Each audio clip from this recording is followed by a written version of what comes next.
All right, guys. So what you're looking at here is the Mud Skipper Twister. This is a Mud Skipper Twister for the I believe they listed as 5 to 7 horsepower. This is a Predator 224. So that's what, 6 horse or something like that, I think they claim. That's a almost 100% stock. I did get rid of the oil, low oil kill switch in there. But other than that, it's stock. It needs exhaust. It needs an intake. It needs a stage 1. I need to put a stage 1 on it. But there's a lot of videos on YouTube. Everybody's talking about using these things. There's a couple install videos, good install videos. But nobody really talks about the unit itself. And this company, from what I understand, is some people love them, some people don't love them. And I can understand a little bit of both sides of that story, I guess. Let's turn the fuel off just in case it leaks. Anyway, I'll start off by saying I like this unit. I've got just shy of 10 hours on it now, and I've had a lot of fun with it. For the money spent, I've got 500-ish. I think it was 5. It was 4. I don't know. It was a little over 5 shipped to me. I think it was $4.95 and $30 shipping. I think 500 in the unit, 200 in the engine, and then I bought a $200 boat, and I'm moving it around on a 14-foot utility trailer. So I'm literally less than $1,000 into this thing, and I'm having a blast. For my uses, I'm not duck hunting. I'm not running in the mud. I'm running in shallow creeks just down the road from my house. And so far, my wife and I have had an absolute blast on this thing. We're having a good time. So I can't knock it too much. But there are some things that I don't like about it. And if you're buying a kit, maybe you'd want to know ahead of time, just so I'm still going to tell you to buy it, right? Buy it. If you're looking at it and this is what you think you want, I'm not sure that I made the right choice in that. So I think a straight tail is faster, probably has less parasitic drag. I guess that'd be parasitic. Anyway, there's less drag on the engine because it doesn't have the curve and all that. And a lot of people hate the curve because weed eater, yada, yada, whatever. It works fine for me so far. My biggest complaint is I wish it were faster. I'm getting 9 miles an hour with me and the wife in it, and I'm running a 14-foot old modified V-hull, I guess. It's flat bottom in the back with a V hull up front. So I think if I had a straight tail and a traditional flat bottom, I would go faster. And I think if I just had a traditional flat bottom, I would go faster. These push, I guess the way the water comes off of a V-tail is slightly different, but there are guys out there in V-tails getting like 17 miles an hour. Everybody says, change the prop, stage 1, 15, 17 miles an hour. So that's what I'm going to try. And again, at 9 miles an hour, we're still having a good time. My wife is like, it doesn't need to go any faster. And I'm like, we need to go faster, man-woman thing. But anyway, I'm happy with the unit. But there are some things, mostly this. This throttle.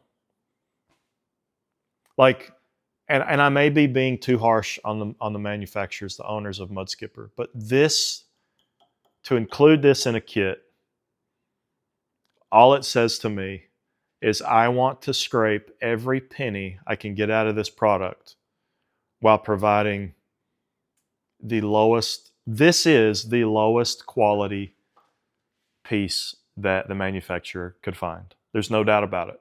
There is no doubt about that they got on Temu or AliExpress and they said, what's the cheapest throttle I can buy? And they bought 1,000 of them or 10,000 of them or however many they bought. They paid 32 cents for this piece and we pay $500 for this whole unit. What I'm asking, Mr. Mudskip, and just upgrade this, man. This is not a good look, as the kids would say. So that's your throttle. I mean, look at the. Look how much play just in the start. And I understand we're not racing cars, and it works. Okay, I'm not saying it doesn't work. I'm just saying it's depressing. Like, when you get something and you're like, man, that's quality. So you pay $500 for something and you open up the box and you're happy to see what you got. This brings sadness. That's all I'm trying to say. This isn't bad. This has been fine. And this, I'll own that in the 10 hours or whatever that I've been running it, this has been fine. But when I got this in the kit, I was just like, come on, man. And that's all I'm saying right now. This has been fine. It works. This is your cutoff. You've got the button you can push. You've got the lanyard back here. It works fine. It hooks into your oil kill switch. And that's gone on mine. That used to live right here. But she gone. What else can I tell you? The Zerk fittings. I don't have personal experience with this, but everybody says the Zerk fittings suck, and you'll want to replace those. So you got a Zerk here, Zerk here. There is a little bit of confusion online about what happens here. You've got a post. So this rides. There's a post here, right? So it rotates, and it rides on this bearing. And there's a groove in here that this bolt goes into. Well, I guess this bolt can go in this hole or this hole. There are people who install the Zerk here. And that makes absolutely no sense because there's no play in this connection. There's nowhere for the grease to go. You don't put grease here. Another, I guess if you want to call it a point of contention. So there's this Zerk fitting, and then there's a Zerk fitting down here for the bearing. Everybody says take this out because you'll break it. It may even be in the manual. You'll bust this in the weeds. From what I've read, what a lot of people do is they'll take this out and then they just pump grease here until grease is coming out here, and then you know that you've got this full. What else can I complain about? So let's talk about the trim bolt. And this isn't a big deal because Mud Skipper can't control. This thing sits on your boat based on the pitch of your transom, right? My transom is pitched way angular. It sits way back like that.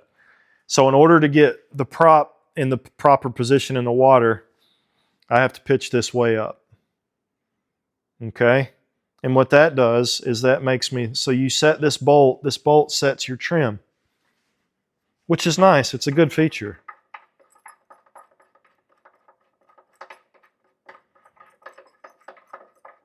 But I need let's just call it that much trim. And then you back this down and that locks it in place, right? Well, I'm running on 3 threads in here. And for me, I just want more. So I'm personally going to buy a longer, and they sell a longer trim bolt, but I'm going to buy a Mui longer trim bolt, and then I'm just going to personalize it. I got a lathe and those sort of things. But everybody doesn't have a lathe, so let me spin that back in. I'm going the wrong way. No, I was going the right way. So everybody doesn't have a lathe that they can go do that on. Other than that, I think I'm happy with it. I am happy with it. It's been fun. I've had an absolute blast with it.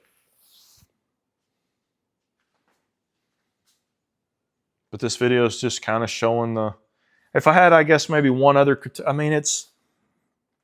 it's Chinese made. They could take a little bit of more care. Like I had, and this is a gripe that doesn't really matter, but when I got this, at first I was initially upset because my paint was chipped. But it's the paint that goes in here, and what had been happening was at the factory they were test fitting this. After this was painted, they probably paint it and then they drill this hole. And they were sliding it in and out, in and out, in and out. And in that process, they just wrecked the paint. But it's in there, so it doesn't really matter. And then another thing that kind of just, I wouldn't have done if it were my company, but it's not my company, is these bolts are painted. So if you want to get a socket on them, it's just kind of a pain. These are, so you set this, I'm zoomed way in, aren't I? I'm playing with a gimbal here. You set this handle goes into this socket. You cross pin it to keep it from coming out.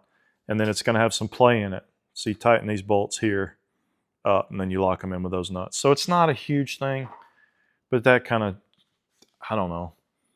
Like we painted these, and then we don't paint these, but we paint this one, but not that one. I mean, so there's just a couple things that like that. But other than that, ooh, this thing has vibrated out in the running. So I'm gonna hit that with some Loctite. But yeah, overall, I'm having a real good time with it. It's been a lot of fun. I would change this, and that's really my biggest gripe. When you buy this kit, you're gonna get everything, and then you're gonna see this, and you're gonna be like, oh man, let's just upgrade that. And it doesn't have to be the best of the best, but just not this one. This aluminum, I think I could chew that up and swallow it. That is the softest aluminum. And that's what retains your ferrule, right? So you put the ferrule in there, you squeeze this down, then you tighten that up. These threads in here are basically non-existent. So you have no adjustability. It is what it is. Replace it when it comes time, and that's what I'll do. But yeah, anyway, there it is. Mud Skipper Twister. Thanks for watching.